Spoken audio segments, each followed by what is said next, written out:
For Fleetwood, Port Kells. Well, thank you, Mr. Speaker. It's a real privilege, actually, to speak on Bill C-68 and its amendment to the Fisheries Act, especially given the opportunity I've had for the past 2 years to serve on the Standing Committee on Fisheries and Oceans. I wanted to take a moment, though, to salute all of my colleagues on that committee because all of them have demonstrated a really deep concern for the health of our fisheries and the communities that rely on them.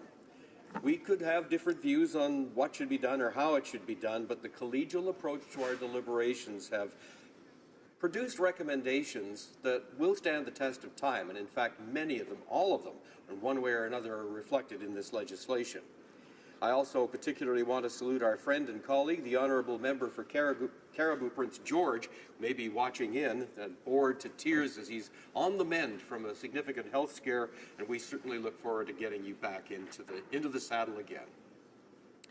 A year ago this month, our committee tabled in the House its 6th report titled A Review of Changes Made in 2012 to the Fisheries Act, Enhancing the Protection of Fish and Fish Habitat and the Management of Canadian Fisheries. This study was prompted by ongoing concern from a broad range of stakeholders about decisions the previous government made that to many had the effect of stripping out habitat protections from 98% of Canada's lakes, rivers and streams. Coincidentally, the Standing Committee on Transport, Infrastructure and Communities, in which I also sit, examined changes the previous government had made to the Navigable Waters Protection Act. Again, most stakeholders reacted to those changes with concern in the belief that various works could have taken place without environmental reviews. Now, throughout these studies, efforts were made to understand the reasons for the changes made by the Harper government. We felt it was important to ensure that, where appropriate, measures that improve processes while preserving safeguards could be maintained in the interests of modernizing the oldest legislation in Canada. But our review did shed light on a couple of critical issues. One of the notable changes to the Act made in 2012 was that of focusing its protections on the productivity of fish that are part of a commercial, recreation, or aboriginal fishery, or to fish that support such a fishery, rather than on all fish and fish habitat, as was previously the case. In addition, prior to 2012 legislative changes, the Act contained prohibitions against killing any fish by means other than fishing, and against carrying on any work or undertaking that results in harmful alteration, disruption, or destruction of fish habitat, commonly known as HAD. Those two provisions were replaced in 2012 with a single new prohibition against carrying on any work, undertaking, or activity that results in serious harm to fish that are part of a commercial, recreation, or aboriginal fishery.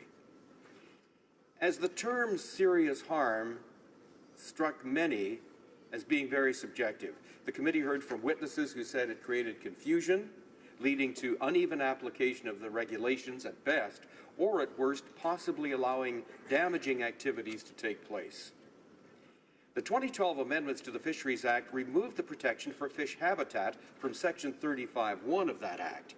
And witnesses submitted that this amendment shifted the focus from fish habitat protection to fisheries protection, which offered substantially less attention to fish habitat.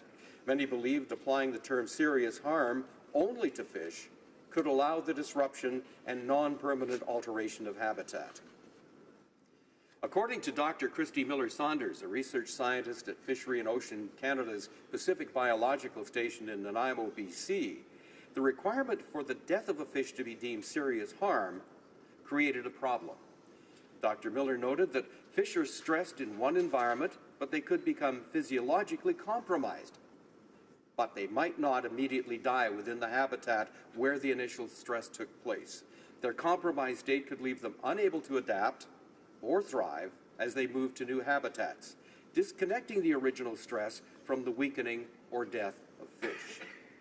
Dr. Miller-Saunders noted that the 2012 changes might not protect fish stocks that were once abundant, but became degraded to the point that they were unable to support a commercial, recreational, or aboriginal fishery. In essence, the fear was this, Mr. Speaker, that once a stock was no longer useful to humans, it might be left on its own, unprotected. Our committee heard a great deal about the degradation of the DFO's ability to do the necessary science and to monitor compliance with protection regulations. So thus, when it came time to make changes, yes, indeed, a lot of the science wouldn't necessarily have been there. The Honourable Member for Beausejour and Canada's Fisheries Minister reported that the number of fish habitat protection officers had been reduced from 63 to 16 in the previous government's final years. He noted that from 2010 to 2015, the Department of Fisheries and Oceans budget was cut by $35 million, and that led to the loss of almost 1,100 positions, including over 300 scientists. Remediating that situation started 2 years ago with the government's initiative to hire 135 scientists to boost the DFO's capacity, and the allocation of an additional $197 million to the department in Budget 2016. But now to Bill C-68 itself. After extensive consultations and with the Standing Committee's recommendations, this legislation establishes new criteria for decision-making, some of the key ones being an increased reliance on scientific information, but information bolstered by the traditional knowledge of our Indigenous peoples and the experience in our fishing communities. Decision-making that will look beyond the commercial factors that appeared to dominate the previous government's approach to include the social and cultural impacts of the choices we make. Clearly, this means we have to talk amongst ourselves more often. The scientists, our academics, advocacy organizations, and the people whose livelihoods and quality of life depend on our fisheries. And just as we have to have broad-based processes above the waterline, we have to maintain care and concern beneath the water. Care and concern beyond the commercial considerations to entire ecosystems. Every fish and every plant needs to matter. A potent tool at the disposal of the DFO and the Minister in their decision-making is the application of the precautionary principle. Understanding that we may never know conclusively what's behind an emerging situation in the ecosystem, and appreciating that an emergency usually can't wait for the science to lead us to the fine points of a response. The precautionary principle mandates action. The government's response even before C-68 was Bill C-55, which gives the Minister the authority to designate interim marine protected areas, allowing time for science to reconcile evidence that we have a potential crisis on our hands. Of course, Bill C-68 itself restores protections that were perceived to have been either lost or seriously weakened by the changes in 2012. No longer will we focus on the subjective matter of serious harm to fish. No longer will our care and concern extend only to fish that are useful to humans. No longer will we be uncertain about how and where habitats will be protected. Prohibitions are restored against causing the death of fish other than by fishing and harmful alteration, disruption, or destruction of fish habitat. In our Standing Committee study, we've often heard that we simply can't consider the impact of each individual product or activity. We have to consider the cumulative effects on fish, their habitat, and the freedom to navigate from industrial activities, public works, or recreational projects like private docks. At the same time, our committee considered the need to avoid causing undue delay to important municipal works, for example, by requiring full environmental reviews for repairs to existing infrastructure.